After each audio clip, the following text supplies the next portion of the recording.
Le 28 septembre de chaque année, le monde célèbre la Journée internationale du droit d'accès universel à l'information. C'est dans cet élan que le collectif 24, une structure de la société civile qui milite pour le droit d'accès à l'information en République démocratique du Congo, a organisé une table ronde avec pour objectif d'amener le gouvernement congolais à comprendre l'importance d'intégrer l'accès à l'information et la participation dans le secteur public et voter la proposition de loi relative à l'accès à l'information et la transparence dans la vie publique. Prenons la parole dans le cadre de cette rencontre. Le professeur Jacques Joly a évoqué l'importance de la loi sur le droit d'accès à l'information et son impact sur la gestion de la chose publique en ce qu'elle exige la transparence de la vie publique. Il faut que nous puissions assurer la transparence de l'information.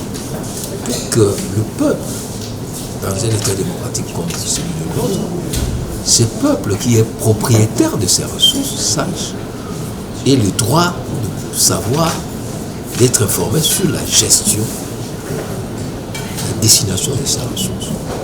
Et que l'État intériorise dans son architecture normative les outils, parce qu'aujourd'hui, la démocratie, l'état des droits, la bonne gouvernance, la lutte contre la pauvreté et le développement passe nécessairement par l'adoption de cette loi. Nous l'avons commencé en 2009 en tant que sénateur, on l'a fait adopter au niveau du Sénat. Lorsque je suis allé dans d'autres institutions, les collègues ont mené ce combat. Il y a certainement des défis de comprendre quel est le sens de cette loi, parce que très souvent, même au niveau le plus élevé international, on confond la loi d'accès à l'information à la loi portant organisation de la liberté d'expression, qui est l'aspect passif des droits d'informer et d'être informé. Vous voyez?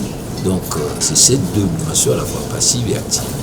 La liberté de presse, nous sommes déjà suffisamment outillés, il y a le Conseil supérieur de la communication, mais il faut aussi d'autres aspects-là, les dimensions ainsi que nous puissions avoir les outils pour permettre aux citoyens d'exiger des informations, d'accéder aux dimensions de l'organisation, mais d'avoir aussi une autorité qui assure la transparence de cette loi. Je suis obligé de récupérer cette loi, devenir orpheline.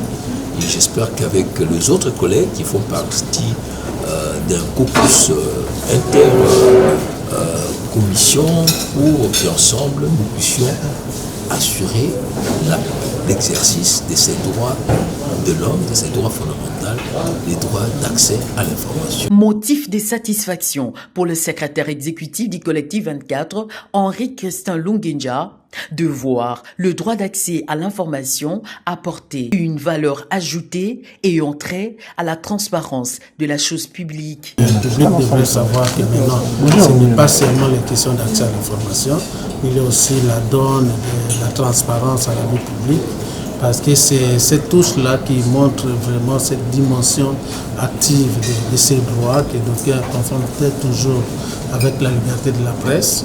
Mais en écrivant, en intitulant notre texte explicitement comme ça, la loi d'accès à l'information et à la transparence, la vie publique, ça montre déjà que la RDC doit s'engager dans le sens de l'ouverture, de l'amélioration de la gouvernance, et que nous pensons que dans ce sens-là, les gouvernements, par rapport au thème qui a été développé aujourd'hui, intégrer l'accès à l'information et la participation dans les secteurs publics, il devra mettre quand même des mécanismes pour que ces lois-là et que cette loi-là passe.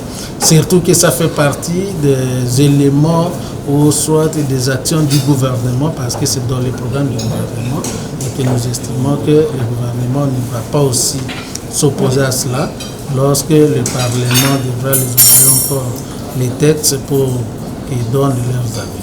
Le collectif 24 espère voir cette proposition de loi être retenue et classée dans les calendriers des matières qui seront débattues pendant cette session de septembre, malgré qu'elle soit budgétaire.